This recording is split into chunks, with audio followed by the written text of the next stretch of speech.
No, yo primero quiero que usted contextualice a los lectores de los Danieles sobre el juicio, es decir, qué fue lo que sucedió, dicho de una manera muy sucinta, que ayuda a contextualizar todo lo que pasó esta semana, por lo cual ya Álvaro Uribe está diciendo que democratizaron no, sino Le expropiaron su expro, reputación.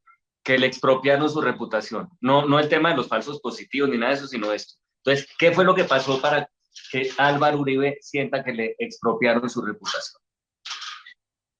Gracias, Daniel. Voy a ir un poquitico más atrás para hacer el mismo contexto. Y comienzo por la introducción de Daniel. Nadie está por encima de la ley. Absolutamente nadie. En un sistema democrático, eso es una necesidad desde la Constitución, desde la ley. Nadie, por más poderoso que sea, puede manejar los instrumentos, sobre todo de la justicia, que tanta falta nos hace. Desde el año 2012, el presidente Uribe denunció a el entonces senador Iván Cepeda. Y lo denunció porque, según Álvaro Uribe Vélez, Iván Cepeda estaba buscando testigos a lo ancho y largo del país, buscando evidencias que lo incriminaran, según esa denuncia de Álvaro Uribe Vélez. La Corte termina advirtiendo que sobre el senador Iván Cepeda no había ninguna responsabilidad, pero que existían, dentro de esa búsqueda de Álvaro Uribe Vélez en contra de Iván Cepeda, la posible comisión de unos delitos en cabeza del expresidente Uribe. A partir de ese momento estamos en febrero de 2018, empieza una búsqueda apresurada y delictiva por parte de Álvaro Uribe Vélez para interponer unos recursos que lo favorecieran dentro de esa apertura de investigación y de ese cierre de la investigación en contra del señor Iván Cepeda. Ahí en ese camino, en esa semana, previo al recurso que tenía la defensa de Álvaro Uribe Vélez, el expresidente comete una suerte de hechos delictivos. Ahí empieza entonces la Corte Suprema de Justicia, la Sala de Instrucción Penal, a investigar las conductas de Álvaro Uribe Vélez, estableciendo entonces que se adecuaban penalmente dos delitos: fraude procesal, que es llevar a engaño a la administración de justicia, y soborno en actuación penal, pagarle o tratar de darle alguna retribución a testigos falsos con el propósito de que absolvieran al expresidente Álvaro Uribe Vélez. La Corte Suprema de Justicia, la Sala de Instrucción Penal, termina entonces imponiendo medida de aseguramiento, como todos supimos en su momento, en contra de Álvaro Uribe Vélez. Renuncia entonces Uribe Vélez con el propósito de hacerle el quite a la Corte Suprema, se va para la Fiscalía pensando, entre otras cosas, que como tenía una fiscalía de bolsillo, que todavía tiene, pues entonces podía lograr precisamente la preclusión, encontrándose con una dificultad. Una bancada de representantes de víctimas compacta y estructurada, y por otro lado, una juez de la República valiente, rigurosa y absolutamente objetiva.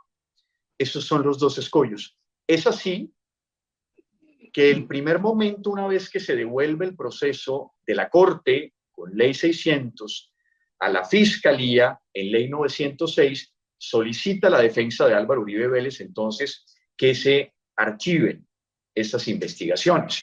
Solicita entonces que se le decrete la libertad al señor Uribe Vélez, porque el cambio de sistema generaba entonces una confusión jurídica y él debía estar en libertad.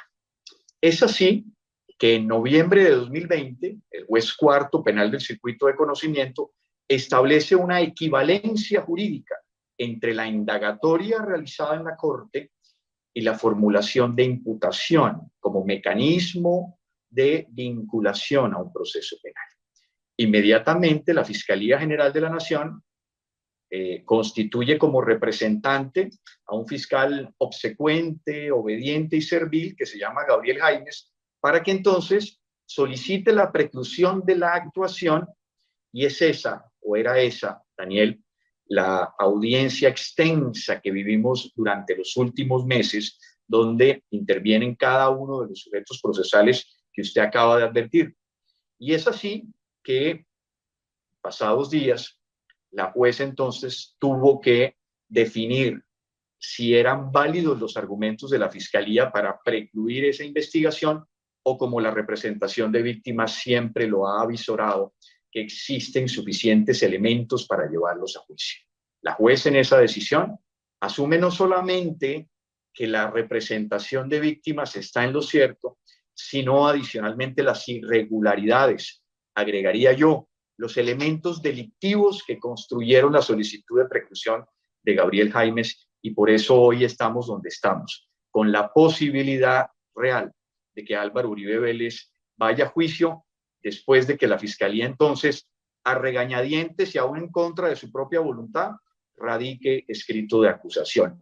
No sé si fui lo suficientemente contextualizado dentro de la tecnicidad que pueda tener esto, pero palabras más, palabras menos, una juez de la República de manera valiente, rigurosa y jurídica tomó la decisión de negar la preclusión, es decir, el cierre de la investigación en contra de Álvaro Uribe Vélez, con la necesidad de que sea en juicio donde se haga el debate probatorio.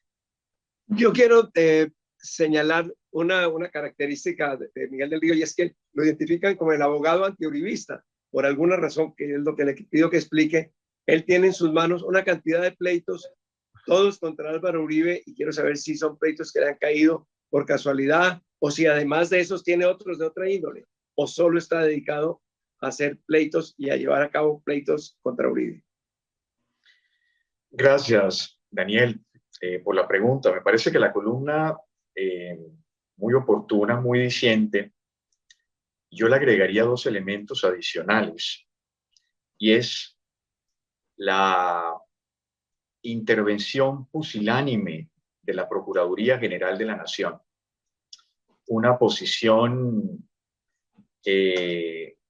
servil que acude simplemente a acompañar como bancada de defensa la posición institucional,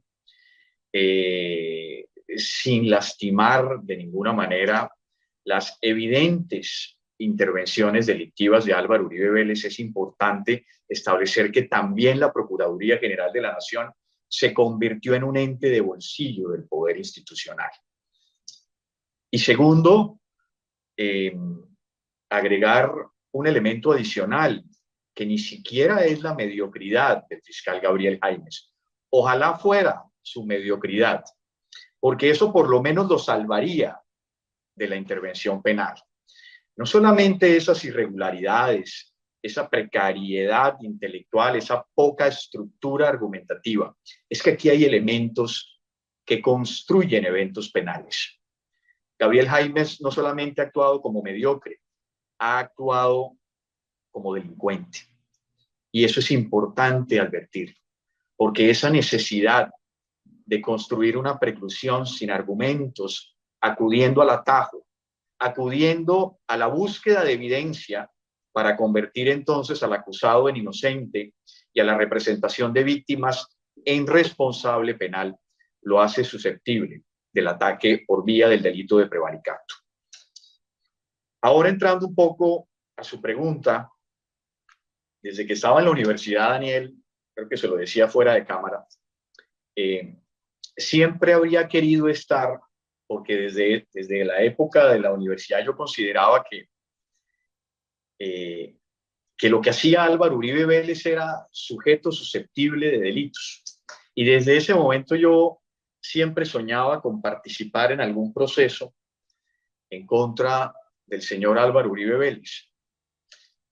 Y quizá esa búsqueda de elementos para encontrar esa responsabilidad me fue acercando poco a poco a este espacio donde aparecen algunos procesos en contra de Álvaro Uribe Vélez. Vale la pena mencionar algo importante a todos los Danieles, y es que también somos representantes de víctimas en un hecho que ha pasado inadvertido con ocasión a estos eventos, y es el verdadero protagonismo de Álvaro Uribe Vélez en unos hechos específicos. las masacres del Aro, de La Granja y el asesinato de Jesús María Valle, que entre otras cosas, en su momento, creo que Daniel Coronel lo avisoró, en esa decisión que tomó la Corte, la Sala de Instrucción Penal de la Corte, en su contra, por los hechos que nos tienen aquí, por la llevada a juicio, pero también la Corte Suprema sacó un auto en ese momento